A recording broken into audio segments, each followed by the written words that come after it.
आरक्षण मतलब हमारे मीणा भाई हमारी प्रशासनिक सेवा में 12% का पूरा लाभ उठा रहे हैं। अब आगे से कोर्ट ने कह दिया है और ये कहा है कि आने वाले समय में सरकार ऐसे स्थानों का चयन करे और उस आरक्षण के अंदर बदलाव करता हुआ 12 में से 6% प्रशासनिक अधिकारी के अंदर हमारा इस टीएसपी क्षेत्र में आरक्षण का लाभ मिलना चाहिए। ऐसा कोर्ट का निर्णय हुआ है। हमने इसके लिए आंदोलन भी किया है।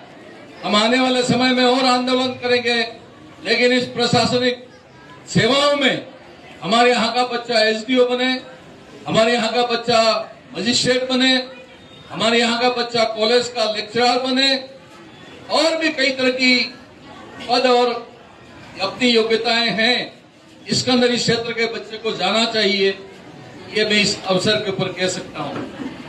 मैं एक बात जरूर कहना चाहूंगा, आज इस राम का मुंडा की धरती और पूरी गांगड़तलाई की धरती के ऊपर पूरे जिले के विद्यार्थी और शिक्षक साथी यहाँ पे आए हैं।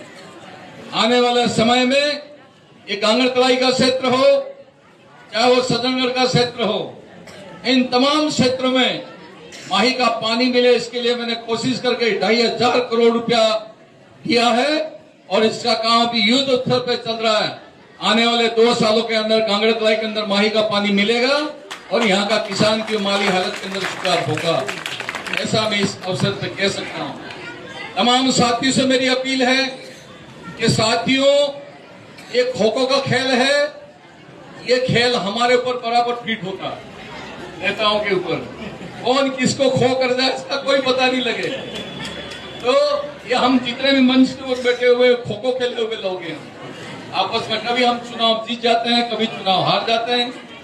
खो-खो के अंदर यही होता है, खो-खो चलता रहता है और खो-खो में हम भी चलते रहते हैं। लेकिन शिक्षक साथियों, सच्चाई का साथ दो। ये वागड़ अंचल खराब हो रहा है, इसको आज ठीक करने की आवश्यकता है।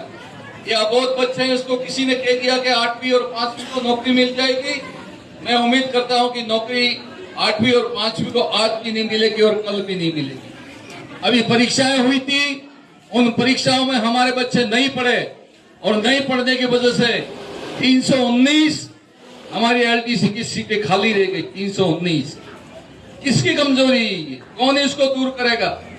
और 20 तारीख को या 21 तारीख को अब तक का बांसवाड़ा का सबसे बड़ा बजट 21,000 करोड़ का, 50,000 करोड़ का बजट पावर प्लांट के लिए बांसवाड़ा में आ रहा है और इसके शुभारंभ के लिए देश के लोकप्रिय प्रधानमंत्री जी नरेंद्र मोदी जी आने वाले हैं। एक और हमने 16 जून 2013 को कानून बना दिया कि बाहर का कोई व्यक्ति नहीं आएगा, नौकरी करेगा तो हमारा स्थानीय आदमी नौकरी करेगा।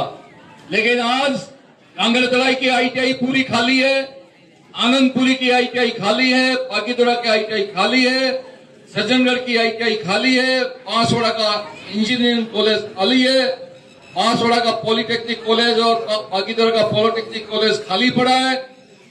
अब जब तक हमारे टेक्निकल एजुकेशन में बच्चे आगे नहीं जाएंगे तब तक जो 21,000 पद हमको मिलने वाले हैं और 21,000 पदों को हम नहीं ले पाएंगे।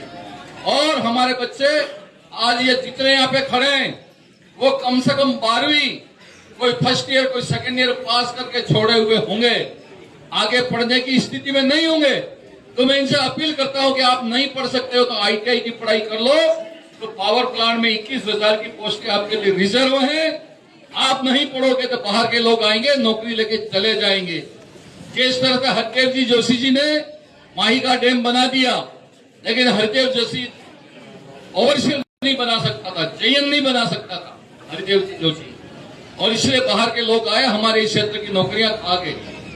यही स्थिति अगर हमने सत्तूर होकर समय रहते हुए हमने अगर इस और कदम नहीं बढ़ाया तो जो 21,000 पद हैं वो भी दूसरे लोग हमारे ले जाएंगे।